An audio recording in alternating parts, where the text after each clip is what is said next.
धनंजय देशमुख यांनी आज मनोज जरांगे पाटील यांची आंतरवाली येथे भेट घेतलेली आहे। आपल्यासोबत मनोज जरांगे पाटील आहेत।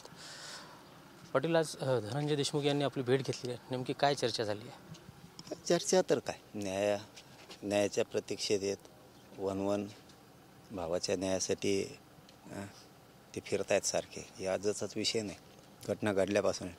परंतु आज माझी हॉस्पिटलमधून सुट्टी झाली, त्यानिमित्तानं खरं ते भेटायसाठी आले होते। बाकी दुसरं काय नाही। न्याय तर घेणारच आहेत। कोणाचा बाप आला तरी ते मॅटर आम्ही कोणाला दबवू देत नाही, त्याच्यातलं काही शंका असण्याचं कारण नाही। कारण उभं राज्य आणि गोरगरीब सगळी जनता देशमुख कुटुंबाच्या पाठीशी, न्यायापर्यंत कोणी नाही हटत। संतोष देशमुख यांच्या हत्येचं राजकारणासाठी भांडवल केलं जात आहे असा आरोप केला लक्ष्मण हाकेंनी। ते जाऊन तिकडे, त्याला काय कळत आहे? ते असे म्हणाले की त्याला काय कळत नाही। धनंजय देशमुख यांनी जरांगे पाटलांच्या नादी लागू नये, त्याला काय कळत नाही। जाऊन तिकडे हे असल्याला आम्ही गिनीत नाही। तर कोणाला किती महत्त्व द्यायचं, काय करायचं आपण ठरवलं पाहिजे। कोणाचे काय अवकात आहे काय नाही हे सगळं बघितलं पाहिजे। कारण आम्ही कोणाच्या झालं ना असं सुखादुःखात कधी हस्तक्षेप नाही करत। कारण आम्ही ओरिजिनल आहेत, अस्सल आहेत आम्ही। त्यांच्यात जर काही मॅटर झाले समाजात आम्ही हात नाही घालत का, माणुसकी जागी आमची। त्याच्यामुळे त्याला काय आम्ही विरोधक मानलेलं नाही, त्यांच्या कोणत्याच नेत्याला नाही। त्यामुळे आम्ही बोलत नाही त्यांच्यावर, विरोधक मानलेलं नाही। ज्याशी मानू त्याशी दाखवू नाही, सध्यात काय ते जाऊ देऊ तिकडे। त्याचं असे म्हणाले की मनोज जरांगे पाटील हे दोन समाजात तेढ निर्माण करण्यास कारणीभूत ठरले। त्याला नाही कळायचं। कारण मी सांगितलं ना तुम्हाला, आम्ही बळच कोणाचं बोलत नाहीत। आमच्याविषयी कोणी बोलू नाही बळच, कारण थुकल्याला थुका चाटणारे आम्ही नाहीत। काहीला थुका चाटायची सवय लागलेली असते, त्याच्यामुळे विचारायचंच ना का असल्याचं आम्ही महत्त्वच देत नाहीत असल्याला कसलंच। आणि त्यांना विरोधक बी मानलेलं नाही। सगळ्यात महत्त्वाचा प्रश्न म्हणजे त्यांना आम्ही विरोधक मानलेलं नाही आणि मानत नाहीत आणि मानणारसुद्धा नाहीत। त्याचा फक्त गैरफायदा घ्यायचा नाही, ज्याशी मानून त्याशी बघू। मुख्यमंत्री फडणवीस मला म्हणाले की संतोष देशमुख यांचा खून झाला, निर्घृण खून झाला, अशा घटना कबूल घेण्यात झाल्या नाहीत। मग त्यामध्ये दोषी कोणीही असो त्यांना आम्ही सोडणार नाही, त्यांच्यावर कारवाई होईल। कवा आज बोलले हा नाही, पण कवा कारवाई होणार? सगळे पळून गेल्यावर देशाच्या बाहेर मोबाईल सापडतो मला आधी। बहुतेक ते शंका येते धनंजय मुंडेच्या घरी ठुला का गं मोबाईल? नाशिकून तसा तर मुंबईला गेला नव्हता ना तो त्यावेळेस। ते कुणाचा बी चाट आहे, ते तिकडून तिकडेच गेला ना, कुणाचा बी चाट आहे तो मध्ये ना। आता तिकडं तर नाही ठेवला मोबाईल। कोणचे सापडेतात? उज्ज्वल निकम साहेबांची नियुक्ती झाली का? नाही, मग कोणचा नाही आहे आणखीन? चार्जशीटमध्ये हे सगळे येणार आहेत का? चार्जशीट तयार होतं ना।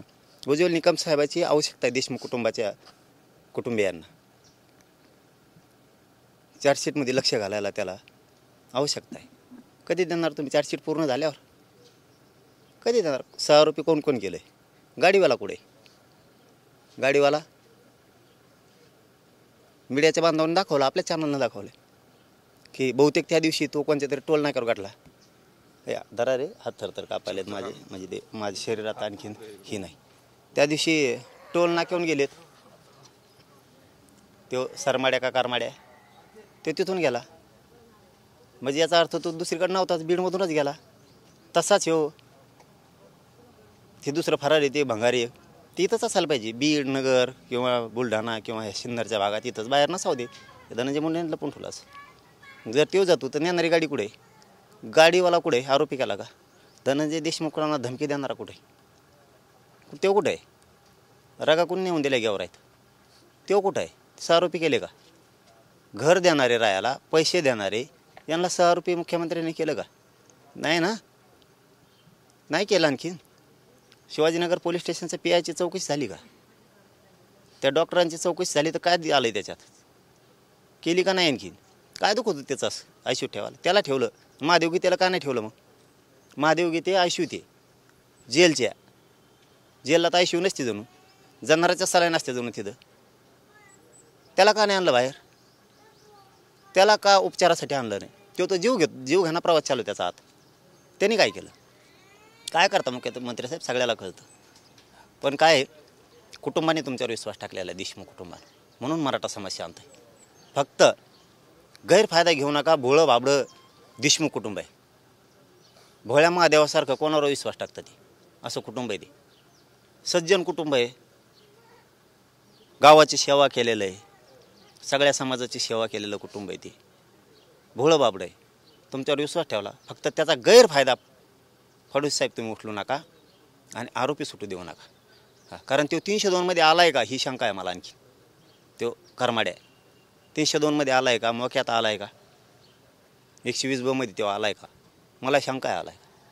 आणि जर नाही आला आणि तुमचं जर म्हणणं असं आला, आमचं नाही आहे, तुमचं जर म्हणणं आहे आला आहे, त्याच्या हातात हातकडे कसं काय नाहीत? काळी पिशी कुठे गेली? त्याच्या टकुऱ्यात कम घालीत नाहीत. हे कुठं आहेत बाकीचे? यांच्या चौकाशी कसं काय? महाजन कुठं आहे? PS आहे तो, PI का EPI कोण आहे तो कुठं आहे? त्याला कसं काय घेतलं नाही आणखी याच्यात? यांना पळून देणारे कोण? बडा नेता म्हणलेले एक शब्द आहे, आठवत असलाच बघा, मीडियाच्या बांधाजवळ म्हणले. किंवा मला वाटतं मान्य न्यायालयाच्या पटलावरती हा विषय आलेला आहे, एका बड्या नेत्याला फोन केलेला आहे याच्यात, असं मान्य न्यायालयासमोर बोललं गेलेलं आहे तपास यंत्रणेकडून. बडा नेता कोण आहे आम्हाला कळून द्या ना. ते कोणाचा बी चाट आहे, त्यांनी बड्या नेत्याला फोन केलेला असं संशय. त्या सरमाड्याने सुद्धा बड्या नेत्याला फोन केलेला आहे. मग धनंजय मुंड्यालाच केला का? शंका येते आम्हाला, संशय आहे आम्हाला. त्यालाच केलेत का काय? त्याचा CDR घेतलेत का? धनंजय मुंडेचे मोबाईल सगळे जप्त केलेत का? त्याच्या आसपासच्या लोकांचे ते दुसऱ्याच फोनवरून बोलतो, हे केलं आहे का? नाही केलं. कोणचा तपास? फडणवीस साहेब, कुटुंबाचा गैरफायदा घेऊ नका. गरीब कुटुंब आहे देशमुख कुटुंब, लय वाईट फळ भोगावं लागतील. शेवटचा प्रश्न, आरक्षणासंदर्भात पुढील भूमिका काय आहे? आपण उपोषण करणार आहात, मुंबई येथे आझाद मैदानाची पाहणी करणार असं चर्चा आहे काय? बघतो आता, 4-5 दिवस झालेत. तात्काळ शब्द आहे, 4 मागण्या शिंदे समिती तात्काळ सुरू करू. तिला सुरू करायला काहीच अडचण नाही. तिला काय JR लागत नाही, अध्यादेश लागत नाही, विशेष अधिवेशन बोलावं लागत नाही, किंवा देशाच्या सर्वोच्च सभागृहाचं संसदेचं अधिवेशन नाही बोलावं लागत समितीला. ती सुरूच आहे, फक्त तिला बढती द्यायची, कामाला लावायचं, इतकं साधं काम आहे. ते होत नाही. आणखी त्यांचा कुणीतरी, म्हणजे TV9च्या माध्यमातून मुद्दाम सांगतो, आता मला माहीत नाही, कालची माहिती, मी तर आणखीन आजारीची, कुणीतरी मराठवाड्याला हरपळ नावाचा बहुतेक दिलेला आहे. हरपळ किंवा हरताळ काहीतरी असं काहीतरी अधिकारी आहे, तो व्हॅलिडिटीसाठी दिलेला आहे. तरी खूप व्हॅलिडिटी रोखल्यात जाणून बुजून अशा लोकांच्या तक्रारी येतात. फडणवीस साहेबांनी त्याच्यावर काय केलं? गॅजेट शिंदे समितीकडे आलं आहे, 7 महिने झालं. 7 शंभूराजे देसाई साहेबांनी आणलेलं आहे आणि समितीनं पण आणलेलं आहे. 2 आणले, एक आम्ही दिलेलं आहे, 3 लागू का करायचं? इतकं अंत नाही बघायचं. त्यामुळे नाविलाज आहे. जर हे नसतेन करत, आता त्या केसेस मागं नसतेन घेत आणखीन, तर नाविलाज जाणार आहे. पण फडणवीस साहेबांना मी बार सांगतो, गद्दारी बेमानी मराठ्याशी करू नका. कारण तुम्ही लय हातबल झाले होते. ह्याच मराठ्यांनी तुम्हाला त्या राजगाद्यावर बसवलेलं आहे. मराठ्यांशिवाय इथं पान हलू शकत नाही. आणि गोरगरिबाच्या मराठ्यांच्या लेकरांचं जर नरडं घोटायचं तुम्ही जर काम करत असला, तर मला मुंबईला आझाद मैदान, शिवाजी पार्क, BKC मैदान, जेवढे मैदान आहेत ते बघायला आम्ही जायचं ठरवलं आहे. आम्ही पाहणी करायला जाणार आहे. आम्हाला जावं लागणार आहे मुंबईत. पण पहिल्यासारखं होणार नाही फडणवीस साहेब, हे लक्षात ठेवा. माघारीत नसतो आता आम्ही. मग तुमचं काय बंद पडेल ते मला नाही माहिती. तुमचं काय बंद पडेल मला माहीत नाही. मागं हटत नसतात आणि येत बी नसतात.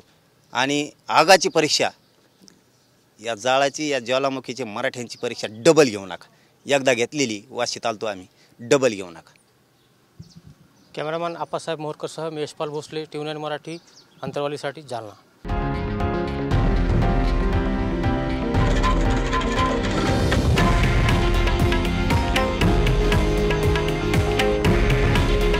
हे आहे देशातील नंबर 1 न्यूज नेटवर्क आणि आपण पाहत आहात TV9 मराठी. काळजी तुमची, हित महाराष्ट्राचं.